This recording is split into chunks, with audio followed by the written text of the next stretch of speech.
नमस्कार। आप जो देख रहे हैं ये है अटेली खंड के महासर गांव का आम रास्ता।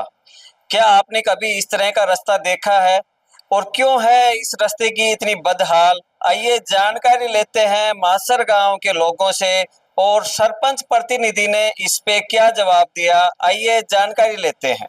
मेरा नाम महेंद्र चौहान, गांव महासर, ब्लॉक अटेली, डिस्ट्रिक्ट महेंद्रगढ़, हरियाणा से मैं ये रास्ता दिखा रहा हूँ। श्रीमान, ये रास्ता 1947 से जब से भारत आजाद हुआ तब से यूं का यूं पड़ा है। 1966 में हरियाणा बना तब के बाद भी यूं का यूं पड़ा है। बहुत भारी गंद है। वृद्ध आदमी, सीनियर सिटीजन इसमें से निकल नहीं सकता, बच्चा नहीं निकल सकता, गिर जाते हैं, टूट जाते हैं, हाथ पैर टूट जाते हैं। गंद है, बहुत ज्यादा बीमारी का घर बना हुआ है।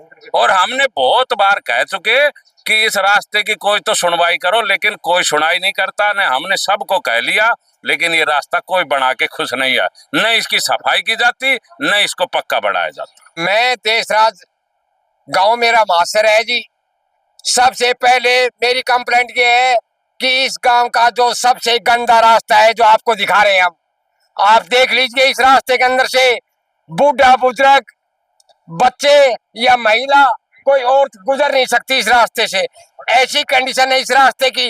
अभी तो बरसात का मौसम शुरू है, अभी आगे आगे देखो क्या होता है।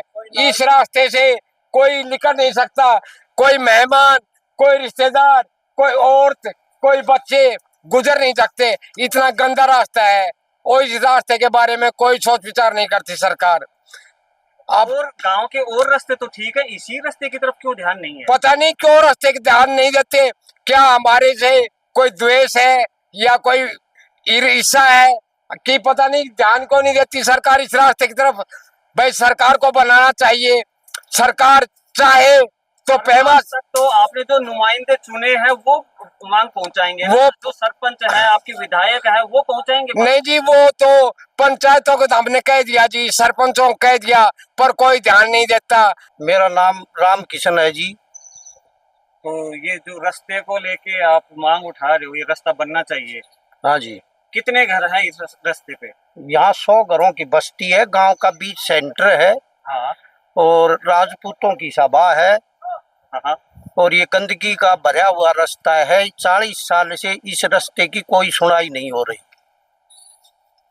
जैसे कि काफी सरपंच आली होंगे 40 साल में, तो कोई ईंट भी नहीं लगाई है किसी ने। गांव का बीच का मेन रास्ता है जो मच्छरों से, गंदगी से भरा हुआ है। इसको चेक किया जाए और इसको देखो, जिससे गांव के बच्चे मलेरिया से पीड़ित हो जाते हैं और गंदगी से, बदबू से सगला गांव बीच का सेंटर छिड़ा हुआ है। तो आपने कभी सरपंच से इस बारे में शिकायत की है क्या? काफी शिकायत कर ली, रेत भी नहीं डाल रहा है इसके अंदर। अगर भाई इस गंदगी को मिटाकर रेत डलवा दूं तो ये गंदगी मिट जाए। टाइल तो लगाने की दूसरी बात है, गंदगी को भी नहीं मिट रहा है। तो इस बारे में सरपंच का क्या कुछ कहना है? सरपंच इस गंदगी को मिटो, टाइल लगवाओ। हम तो ये सरपंच से आपने बात की इस बारे में, तो सरपंच ने क्या आश्वासन दिया आपको? सरपंच ये कहता है भाई इसको हम 3-4 बार निपवा लिया है और इसके ये आपस में झगड़ा होता है, इसलिए हम नहीं बनवाते। मतलब जब रोड बनने लगता है तो घर वाले ही आपस में झगड़ा करते हैं? वह थोड़ा बहुत झगड़ा करते, परंतु घरों वाले तो परेशान है, उससे पीड़ित। साहब, आपके गांव में एक कच्चा रास्ता है और काफी गंदगी है, उसमें घास वगैरह है, पानी भरा है। कौन सा रास्ता? ऐसा कहा जा रहा है कि ये रास्ता तो कभी बना ही नहीं है। नहीं, उस रास्ते में डिस्प्यूट है। वो पर्सनल जगह है और उसमें कोर्ट केस चला हुआ है, जो मकान बने हुए रास्ते की जगह में। तो अगल बगल के जो घर वाले हैं उनका तो कहना ये है कि ये रोड कभी बना ही नहीं है। जैसे नहीं बनेगा, वो कौन से जो राजपूतों के मल्ले में नीचे वाली बात कर रहे हो? हाँ जी। उसमें कोर्ट केस चला हुआ है, जैसे कोर्ट का समाधान होगा उसके बाद में वो रास्ता बनेगा पक्का।